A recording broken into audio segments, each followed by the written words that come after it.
Pemirsa, hujan deras yang mengguyur Senin 3 Juni 2024 pagi mengakibatkan pohon tumbang menimpa rumah warga di Yesumbul, Kecamatan Mendoyo. Tidak ada korban jiwa dalam musibah tersebut, namun kondisi rumah warga rusak berat di bagian atap.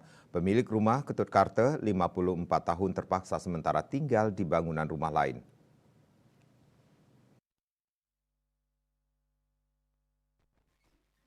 Pohon berindang yang berdiameter 40 cm dan panjang sekitar 25 meter roboh diterpa angin disertai hujan deras. Selain atap rumah yang hancur, pohon juga menimpa sangkar kemulan.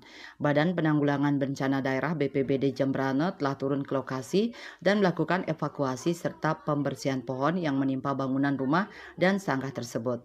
Kepala Desa Yesumbul Iputu Gede Diantariksa mengatakan, kondisi rumah warganya di Banjar Yesumbul Barat ini mengalami kerusakan parah di bagian atap karena tertimpa pohon. Kepala Pelaksana BPBD Jembrane Iputu Agus Artana Putra mengatakan tim reaksi cepat TRC telah turun melakukan penanganan dan kaji cepat.